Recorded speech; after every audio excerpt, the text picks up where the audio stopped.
இது ஃபர்ஸ்ட் மலேசியாவின் செய்திகள் உங்களுக்காக.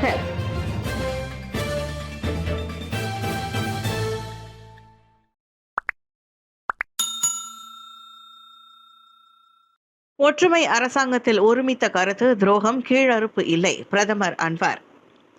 பேரிஸில் எதிர்க்கட்சி அரசியல் சூழ்நிலையுடன் ஒப்பிடும்போது ஒற்றுமை அரசாங்கத்தின் ஒருமித்த கருத்து வலுவானதாகவும் நேர்மையாகவும் இருப்பது குறித்து டத்தோஸ்ரீ அன்வார் நன்றி தெரிவித்துக் கொண்டார். உண்மையில் ஒற்றுமை அரசாங்கத்தில் எந்த நாசவேலை மற்றும் துரோக முயற்சிகளும் இல்லை என்பதற்கு தாம் நன்றி கூற கடமைப்பட்டுள்ளதாக சிறப்பு செய்தியாளர் கூட்டத்தில் பிரதமர் அன்வார் கூறினார். பேரிஸில் எதிர்க்கட்சி தலைமையிலான அரசாங்கத்தை உள்ளடக்கிய அரசியல் சர்ச்சை குறித்து கருத்துரைக்கும்படி வினவப்பட்ட போது அவர் இத்தகவலை வெளியிட்டார். பேரிஸில் பாஸ் கட்சியை சேர்ந்த 3 சட்டமன்ற உறுப்பினர்களும் பெர்சித் கட்சியை சேர்ந்த 5 சட்டமன்ற உறுப்பினர்களும் மேற்கொண்ட நடவடிக்கையை தொடர்ந்து அம்மாநிலத்தில் அரசியல் நெருக்கடி ஏற்பட்டது. அந்த 8 சட்டமன்ற உறுப்பினர்களும் முன்னாள் மந்திரி பெசார் முகமது ஷுக்ரி ரம்லியின் தலைமைத்துவம் மீதான நம்பிக்கையை இழந்துவிட்டதாக அரண்மனைக்கு எழுத்துப்பூர்வமான சத்திய பிரமாணத்தை அனுப்பியதாக கூறப்படுகிறது. இதனைத் தொடர்ந்து 3 சட்டமன்ற உறுப்பினர்கள் கட்சியிலிருந்து நீக்கப்படுவதாக பாஸ் கட்சியின் மத்திய செயலவை கடந்த புதன்கிழமை முடிவு செய்தது. மேலும் அவர்களின் சட்டமன்ற தொகுதிகள் காலியாகிவிட்டதாக பெர்லிஸ் சபாநாயகர் ருஸ்லி எய்சான் தேர்தல் ஆணைக்குழுவிடம் தெரிவித்திருந்தார். ஜனவரி 1 புது பொலிவுடன் காட்சியளிக்க உள்ள 140 அடி பத்துமலை முருகன் ஆவலுடன் காத்திருக்கும் பக்தர்களும் சுற்றுப்பயணிகளும். பத்துமலையின் கம்பீர அடையாளமான 140 அடி முருகன் சிலை புனரமைப்பிற்கு பிறகு வரும் புத்தாண்டு தினத்தன்று மீண்டும் பக்த கோடிகளுக்கு காட்சியளிக்க உள்ளது. புதுப்பொலிவுடன் சிலை காட்சி தருவதை காண மலேசிய இந்து பெருமக்கள் பெரிதும் எதிர்பார்த்து காத்திருக்கின்றனர். முருகன் சிலை நிறுவப்பட்ட 20ஆம் ஆண்டு விழாவும் ஜனவரி 1ஆம் தேதி பத்துமலை ஸ்ரீ சுப்பிரமணிய சுவாமி கோவிலில் சிறப்பாக கொண்டாடப்படுகிறது. காலை 7 மணிக்கு சிறப்பு ஹோமம் மற்றும் பூஜை, தொடர்ந்து 8 மணிக்கு பத்துமலை சஷ்டி கவச பாராயணம் என தேவஸ்தான தலைவர் தான்ஸ்ரீ டாக்டர் ஆர் நடராஜா தெரிவித்தார். பின்னர் காலை 9 மணி முதல் முருகன் சிலையின் அடியில் பன்னீர் அபிஷேகம் நடைபெறும். மாலை 4:30 மணிக்கு பிரபல பாடகர்கள் மற்றும் நடன கலைஞர்கள் கலந்து கொள்ளும் கலாச்சார நிகழ்ச்சி நடைபெற உள்ளதாக அவர் சொன்னார். மிக சிறப்பானது ஒரு நாளாக அமையவிருப்பதால் புத்தாண்டு தினத்தன்று பெரும் ஆர்வத்துடன் காத்திருப்பதாக பக்தர்கள் சிலரும் தெரிவித்தனர். புத்தாண்டை வரவேற்கும் கொண்டாட்டம். தலைநகரில் பாதுகாப்பு பணியில் 300 போலீஸ் அதிகாரிகள். கோலாலம்பூர் போக்குவரத்து விசாரணை மற்றும் அமலாக்கத்துறை 2026 புத்தாண்டு கொண்டாட்டங்களுடன் இணைந்து போக்குவரத்து நெரிசல் மிகுந்த இடங்களில் போக்குவரத்து மற்றும் பாதுகாப்பை கண்காணிக்க 300 அதிகாரிகள் மற்றும் பணியாளர்கள் கொண்ட குழுவை இன்று நியமிக்கும். பொதுமக்களின் பாதுகாப்பை உறுதி செய்வதற்கும் தேவையற்ற சம்பவங்களின்றி கொண்டாட்ட சூழல் இருப்பதை உறுதி செய்வதற்கும் இந்த ஏற்பாடுகள் செய்யப்பட்டுள்ளதாக கோலாலம்பூர் போக்குவரத்து புலனாய்வு மற்றும் அமலாக்கத்துறையின் தலைவர் துணை கமிஷனர் முகமது சம்சுரி முகமது இசா தெரிவித்தார். கோலாலம்பூரை சுற்றியுள்ள இடங்களில் போக்குவரத்து நிலைமையை கட்டுப்படுத்த வடிவமைக்கப்பட்ட முக்கிய ஏற்பாடுகளில் இந்த பணியும் ஒன்றாகும் என்று அவர் நேற்று கோலாலம்பூர் போக்குவரத்து போலீஸ் நிலையத்தில் நடைபெற்ற செய்தியாளர் கூட்டத்தில் கூறினார். பொதுமக்களின் பாதுகாப்பிற்கு அச்சுறுத்தலாக இருக்கும் ஆபத்தான முறையில் வாகனம் ஓட்டும் சாலை முரடர்களின் செயல்பாடுகளை தடுப்பதில் அமலாக்கத்தின் கவனம் இருக்கும். புத்தாண்டை கொண்டாடுபவர்கள் பாதுகாப்பான சூழலில் இருப்பதை உறுதி செய்ய தங்களால் முடிந்த அனைத்தையும் செய்வோம் என்று முகமது சம்சுரி கூறினார். செர்னாங் தாக்குதல் சம்பவம். சந்தேக நபர் ஜனவரி 8 குற்றம் சாட்டப்படுகிறார். டிக்டாக்கில் நடந்த வணிக பரிவர்த்தனையில் அதிருப்தி அடைந்ததாக கூறப்படும் ஒரு பெண்ணால் துரித உணவக ஊழியர் தாக்கப்பட்ட சம்பவம் மீதான விசாரணை அறிக்கை அரசாங்க துணை தலைமை வழக்கறிஞர் அலுவலகத்திற்கு அனுப்பப்பட்டுள்ளது. செர்னாங் போலீஸ் தலைவர் முகமது ஃபாரிட் அகமது அதனை உறுதிப்படுத்தினார். சந்தேக நபர் ஜனவரி 8ஆம் தேதி பெட்டலிங் ஜெயா மேஜிஸ்ட்ரேட் நீதிமன்றத்தில் குற்றம் சாட்டப்படுவார். அம்மாது தற்போது வெளிநாட்டில் இருப்பதாகவும் நாடு திரும்பிய பின் குற்றம் சாட்டப்படும் என்றும் ஃபாரிட் தெரிவித்திருந்தார். இச்சம்பவம் டிசம்பர் 8ஆம் தேதி செட்டாங் ராயாவில் நிகழ்ந்தது. அப்போது உணவகத்தில் வேலை செய்து கொண்டிருந்த 45 வயது பெண் பணியாளரை திடீரென 4 பெண்கள் உள்ளிட்ட 7 பேர் நெருங்கினர். அதில் டிக்டாக் வழியாக அறிமுகமான 40 வயது சந்தேக நபர் தனது முகத்தில் 5 முறை குத்தியதாகவும் இதனால் முகத்தில் வீக்கம் மற்றும் உதட்டில் சிறிய காயம் ஏற்பட்டதாகவும் அப்பெண் போலீசில் புகார் அளித்தார்.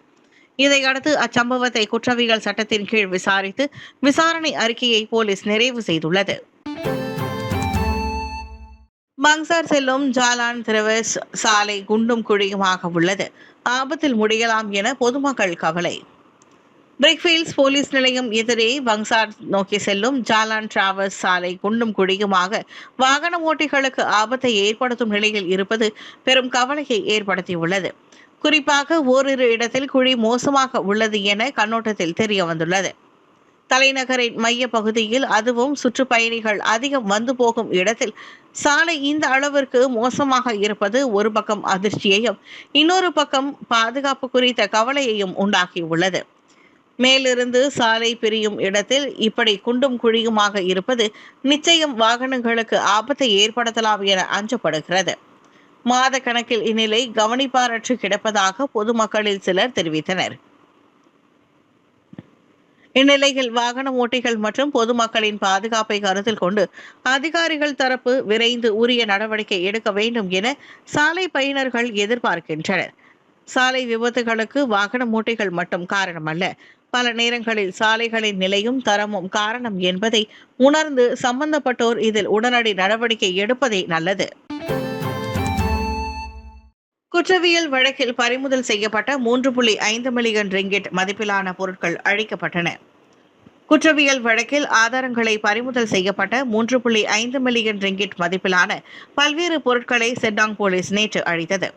2,83,872 சிகரெட் பெட்டிகள், 53,691 டின்கள் மற்றும் மதுபான பாட்டில்கள், 178 சூதாட்ட பொருட்கள், 353 பிட்காயின் எந்திரங்கள் ஆகியவை அவற்றில் அடங்கும். அவை மொத்தம் 673 விசாரணை அறிக்கைகளை உள்ளடக்குவே என செட்டாங் போலீஸ் தலைவர் முகமது ஃபாரித் அகமது செய்தியாளர்களிடம் கூறினார். போலீஸ் படை தலைவரின் நிரந்தர உத்தரவு மற்றும் குற்றவியல் நடைமுறை சட்டம் பிரிவின் கீழ் அப்பொருட்கள் அனைத்தும் அழிக்கப்பட்டதாக அவர் சொன்னார். விசாரணைகள் முடிந்த பிறகு நீதிமன்றம் அல்லது அதிகாரிகளின் உத்தரவுப்படி ஆதாரங்கள் தொடர்ந்து இருப்பதை தவிர்க்கவும் எதிர்காலத்தில் தவறாக பயன்படுத்துவதை தடுக்கவும் ஏதுவாக அவற்றை அழிப்பது அல்லது அப்புறப்படுத்துவது வழக்கமாகும். மலேசியாவில் டிக்டாக் செயலியை முடக்கப்பட உள்ளனரா? போலி பதிவை விசாரிக்கும் எம்சிஎம்சி. அண்மையில் சமூக ஊடகங்களில் TV3 அதன் சின்னத்தை பயன்படுத்தி தகவல் தொடர்பு மற்றும் பல்லூடக ஆணைய அமைச்சர் ஃபாமி ஃபாட்சில் டிக்டாக் மலேசியாவை மூட உத்தரவிட்டார் என்று கூறிய போலி செய்தி ஒன்று பரவியுள்ளது. இந்த தகவல் உண்மை அல்ல என்று உறுதி செய்யப்பட்டுள்ள நிலையில் மலேசிய தகவல் தொடர்பு மற்றும் பல்லூடக ஆணையமான எம்சிஎம்சி தனது விசாரணையை தொடங்கியுள்ளது. வைரலாகிய அந்த உள்ளடக்கம் மாற்றி தயார் செய்யப்பட்ட போலி பதிவு மற்றும் என்றும் அமைச்சர் இதுபோன்ற அறிவிப்பு எதையும் வெளியிடவில்லை என்றும் அறிவிக்கப்பட்டுள்ளது. இந்நிலையில் TV3 நிறுவனமும் தாங்கள் எந்த தளத்திலும் இத்தகைய செய்தியை வெளியிடவில்லை என்று கூறி போலீசில் புகார் அளித்துள்ளது. இதனிடையே இந்த வழக்கில் தொடர்புடைய சந்தேக நபரை விசாரணைக்கு அழைத்து அவரது கைபேசி மற்றும் சிம் அட்டையை போலீசார் பறிமுதல் செய்துள்ளனர். மக்கள் சமூக ஊடகங்களில் எந்த தகவலையும் பகிரும் முன் அதன் உண்மைத்தன்மையை சரிபார்க்க வேண்டும் என்றும் போலியான தகவல் பரவ செய்து சட்ட நடவடிக்கைக்கு வழிவகுக்கும் என்றும் எம்சிஎம்சி எச்சரித்துள்ளது. காவல்துறையின் 70% போக்குவரத்து தள்ளுபடி சலுகை, 7.2 மில்லியன் ரிங்கிட் வசூல். கோலாலம்பூர் போக்குவரத்து விசாரணை மற்றும் அமலாக்கத்துறை. கோலாலம்பூர் போக்குவரத்து விசாரணை மற்றும் அமலாக்கத்துறை JSPT வழங்கிய 70 விழுக்காடு சம்மன் தள்ளுபடி சலுகை நவம்பர் 1 முதல் சிறப்பான வரவேற்பை பெற்று மொத்தம் 1,04,900 சம்மன்கள் செலுத்தப்பட்டுள்ளன. இதன் மூலம் சுமார் 7.2 மில்லியன் ரிங்கிட் வசூலிக்கப்பட்டதாக அத்துறையின் தலைவர் அசிஸ்டன்ட் கமிஷனர் முகமது ஜம்சுரி முகமது இசா தெரிவித்துள்ளார். அவர் கூறுகையில், தொடக்கத்தில் மக்கள் வரவு மிதமாக இருந்தாலும் சலுகையின் இறுதி நாட்களான இந்த 2 நாட்களில் மட்டும் சுமார் 5,500 பேர் சம்மன் செலுத்த வந்துள்ளனர். இந்நிலையில் மக்கள் வசதிக்காக கோலாலம்பூர் முழுவதும் கூடாரங்கள் மற்றும் கூடுதல் கட்டண கவுண்டர்கள் திறக்கப்பட்டு சேவை விரைவாக நடைபெற ஏற்பாடுகள் செய்யப்பட்டுள்ளன. JSPT கோலாலம்பூரில் மூத்த குடிமக்கள் மற்றும் மாற்றுத்திறனாளிகள் பயன்பெற தனியான கவுண்டர்களும் செயல்பட்டன. பொதுமக்கள் இன்னும் நிலுவையில் இருக்கும் சம்மன்களை முடிந்தவரை விரைவில் செலுத்தி எதிர்கால போக்குவரத்து விதிமுறைகளை பின்பற்றி பாதுகாப்பிற்கு முக்கியத்துவம் அளிக்க வேண்டும் எனவும் ஜம்சுரி கேட்டுக்கொண்டார். குதிரை போன்று சவாரி செய்த மோட்டார் சைக்கிள் ஓட்டுநர் வீடியோ வைரல். சமூக ஊடகங்களில் பரவி வைரலாக பரவி வரும் வீடியோ ஒன்றில் ஒரு மோட்டார் சைக்கிள் ஓட்டுநர் தனது மோட்டாரின் இருக்கையை தட்டிக்கொண்டு குதிரை சவாரி போல் பாய்ந்து செல்லும் காட்சி பதிவாகியுள்ளது. அந்த காணொலியில் சம்பந்தப்பட்ட அந்த ஓட்டுநர் முதலில் தனது இருக்கையின் பின்புறத்தை அடித்தது மட்டுமல்லாமல் மோட்டார் சைக்கிளில் பாய்ந்து சென்றுள்ளார். பின்னர் நின்றபடியே வண்டியை ஓட்டும் விதமும் வீடியோவில் பதிவாகியிருந்தது. இந்நிலையில் அக்காணொலியின் கீழ் பலரும் பலவிதமான கருத்துக்களை தொடர்ந்து பதிவிட்டு வருகின்றனர். ஒரு சிலர் அந்த ஓட்டுநர் குதிரை சவாரியை பின்பற்ற முயன்றுள்ளார் போன்ற நகைச்சுவை கருத்துக்களையும் பதிவிட்டு வருகின்றனர். அதே சமயம் அந்த ஓட்டுநர் ஏதாவது பிரச்சனைகள் இருக்கலாம் என்ற விமர்சனமும் பதிவாகியுள்ளது. மேலும் சம்பவம் நடந்த இடம் மற்றும் நேரம் தெளிவாக குறிப்பிடப்படவில்லை. ஆனால் பதிவில் கோலாலம்பூர் மற்றும் சுங்கைப்பட்டாணி ஆகிய 2 இடங்கள் குறிப்பிடப்பட்டுள்ளன. பினாங்கில் குடியேற்ற கடத்தல் வழக்கில் 3 மீது குற்றச்சாட்டு. பினாங்கில் நடந்த குடியேற்ற கடத்தல் சம்பவத்தில் தொடர்பாக 2 பெண்கள் மற்றும் ஒரு மியான்மர் இளைஞர் ஆகிய 3 நேற்று நீதிமன்றத்தில் குற்றம் சாட்டப்பட்டனர். அவர்கள் டிசம்பர் 2ஆம் தேதி அன்று புக்கிட் மேதாஜாம் தமிழ் பள்ளியின் முன்புறம் 5 மியான்மர் நபர்களை கடத்த முயன்றதாக குற்றம் சாட்டப்பட்டுள்ளது. இந்நிலையில் நீதிமன்றத்தில் குற்றப்பத்திரிகை வாசிக்கப்பட்ட போது சம்பந்தப்பட்ட அவ்விரு பெண்களும் குற்றத்தை மறுத்துள்ளனர். ஆனால் மியான்மர் நபருக்கான குற்றச்சாட்டு மொழிபெயர்ப்பாளர் தேவைப்படுவதால் பின்னர் வாசிக்கப்படும். மனித மற்றும் குடியேற்ற கடத்தல் தடுப்பு சட்டத்தின் கீழ் பதிவு செய்யப்பட்ட இந்த குற்றம் நிரூபிக்கப்பட்டால் அதிகபட்சமாக 20 ஆண்டுகள் சிறை அபராதம் அல்லது 2ம் வழங்கப்படலாம் என்று எதிர்பார்க்கப்படுகின்றது. இது ஜாமீனில்லா குற்றம் என்பதால் அவர்கள் அனைவருக்கும் ஜாமீன் ஏதும் வழங்கப்படவில்லை. மேலும் நீதிமன்றம் இந்த வழக்கை ஜனவரி 13ஆம் தேதி ஒத்திவைத்துள்ளது.